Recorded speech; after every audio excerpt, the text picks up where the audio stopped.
বাংলার গ্রীষ্মে যখন সূর্য দাপিয়ে বেড়ায়, পাহাড়ি পথে তখন ফুটে ওঠে এক স্বপ্নময় রঙের বাহার, রডোডেনড্রন। প্রকৃতির এই অপূর্ব সৃষ্টি যেন পাহাড়ের বুক জুড়ে এক রঙিন বিস্ফোরণ। আজ আমরা রওনা হচ্ছি এক মুগ্ধকর যাত্রায়, যেখানে কুয়াশাচ্ছন্ন পাহাড়ি পথ ধরে পৌঁছে যাব রডোডেনড্রনের স্বর্গে। সবুজ পাহাড়ের বুক চিরে যখন আমরা এগিয়ে চলব, লাল গোলাপি বেগুনি রডোডেনড্রনের মোহময়ী সৌন্দর্যে মন হারিয়ে যাবে। বাতাসে ভাসবে হালকা মিষ্টি গন্ধ, আর চারপাশে থাকবে এক স্বপ্নময় আবহ। চলুন আজকের অভিযানে ডুবে যায় রডোডেনড্রনের রঙিন জগতে।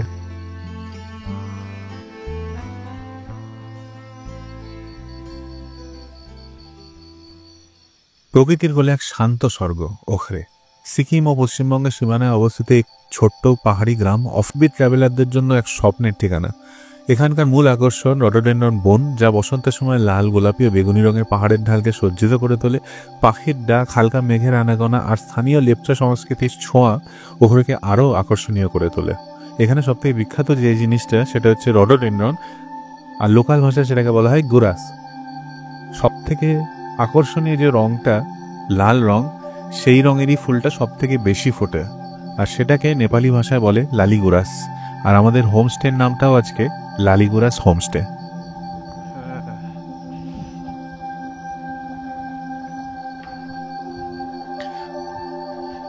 আমাদের হোমস্টের কথাটা একটু বলি। এটা ছিল একদম ছোট্ট, কিন্তু ঘরগুলো ছিল কিন্তু বেশ বড়। 4টি ঘর ছিল সেখানে। আমরা 2টি ঘর নিয়েছিলাম, একটি আমাদের জন্য আর একটি সুমনের জন্য।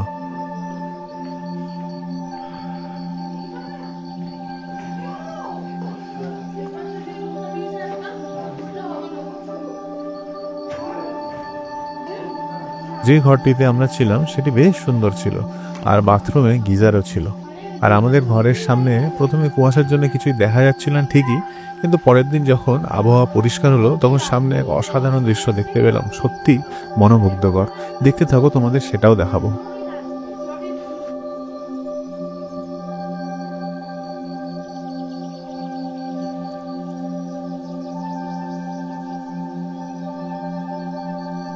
বসে আছি 8300 ফিট উপরে উচ্চতার এই জায়গাটায়, সিকিমের একটা ছোট্ট গ্রাম ওখরে। আসার সময় যেমন দেখছিলাম, রাস্তা খুব একটা খারাপ বলবো না, আর কিছুটা অংশটা একটু খারাপ ছিল, ভাঙা ছিল। ম্যাক্সিমাম জায়গাতে ভালোই দেখেছিলাম রাস্তাটা। এখন মেঘগুলো যেভাবে আমাদেরকে টাচ করে দিয়ে যাচ্ছে, অসাধারণ লাগছে। বেশ ভালো ঠান্ডা। অনেকদিন পরে এরকম আসলাম, মোটা জ্যাকেট পরে ঠান্ডা এনজয় করছি। মাত্র 3 দিনের প্ল্যান করে এসছি, 2 রাত্রি আর 3 দিনের প্ল্যান। আর সাথে থাকো, শেষ অবধি দেখো ভিডিওটা, আশা করি তোমাদের খুব ভালো লাগবে।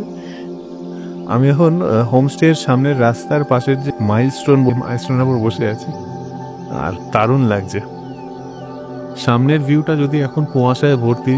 এই হোমস্টেটা নর্মাল যে হোমস্টেগুলো হয় সেগুলোর মতো না, একটু লাক্সারিয়াস টাইপের দেখতে হোমস্টে। এই হোমস্টের খরচা কি আছে না আছে তোমাদেরকে সব স্ক্রিনে দিয়ে দেবো। খাওয়া দাওয়া এখন আমরা করিনি, লাঞ্চ করবো। এখানে আমরা 2 ফ্যামিলি মিলে এসছি। আমাদের সাথে সুমন আর পিঙ্কি আছে, তোজও আছে। আমরা একটা গাড়ি ভাড়া করে শিলিগুড়ি থেকে আসলাম। আমাদের মোটামুটি 5-6 ঘন্টা সময় লাগলো এখানে আসতে। এখানে এসে জাস্ট আমাদের ড্রপ করে দিয়ে চলে গেল। এখানকারই লোকাল একটা ড্রাইভারের সাথে কন্ট্যাক্ট করে আমরা এখানে ভাড়া করেছিলাম, আর ভাড়া নিল 6000 টাকা।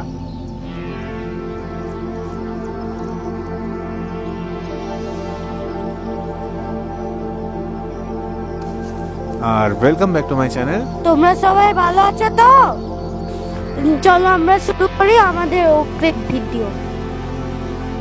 আমরা সেরেছি আমাদের লাঞ্চ। সাথে ছিল ফুলকপি তরকারি, ভাত, ডাল আর মাশরুমের একটা অসাধারণ ডিশ।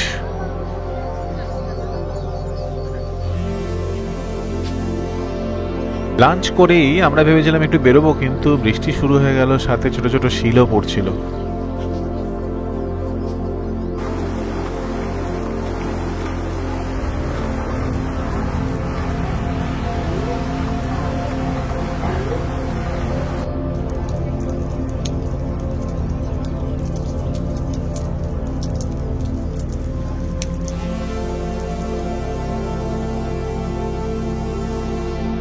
বৃষ্টি শেষ হতেই এই গুরাসগুলো দেখতে আরো সুন্দর লাগছিল।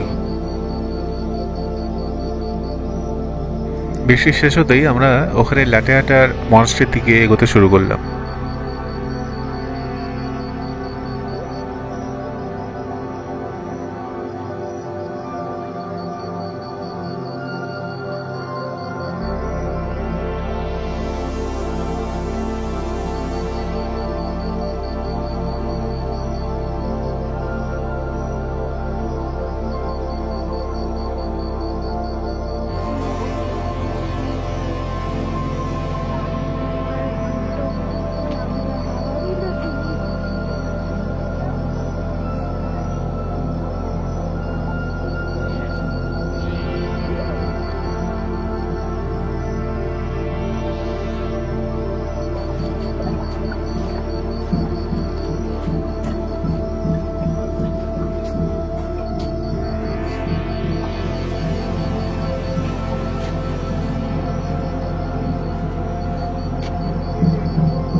এবারে আমরা একটা গ্রুপ ফটোগ্রাফি করে ওখান থেকে রওনা দিলাম, আর রাস্তাতে যেতে যেতে অঝরে বৃষ্টি স্টার্ট হয়ে গেল।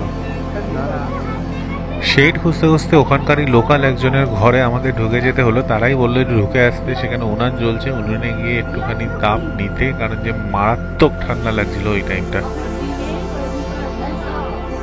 প্রায় 30 মিনিট অপেক্ষা করার পর বৃষ্টি থামলো। বৃষ্টি থামার সাথে সাথে বাচ্চারা রাস্তায় বেরিয়ে খেলা শুরু করে দিল।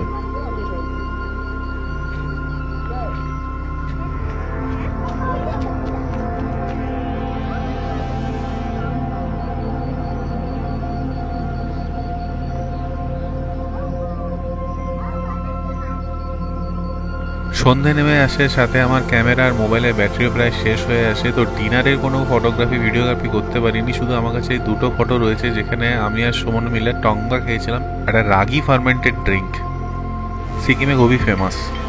আর ডিনারে ছিল আমাদের রুটি আর সাথে চিকেন। সকাল হতেই চায়ের কাপ হাতে নিয়ে জানলার সামনে এসে দাঁড়ালে আমার দেখলাম আকাশ একদম পরিষ্কার।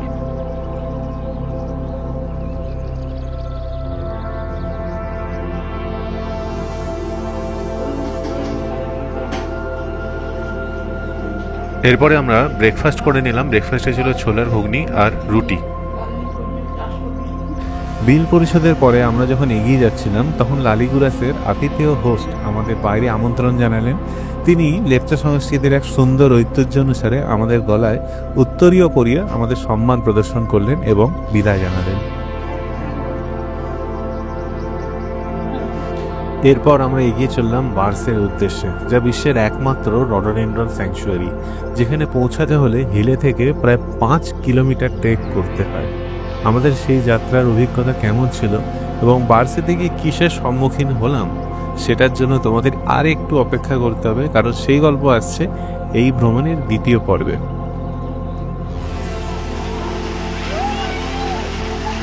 নতুন ভিডিও নোটিফিকেশন পেতে এখনই সাবস্ক্রাইব করো আমার চ্যানেলে। তাহলে দেখা হবে পরবর্তী ভিডিওতে।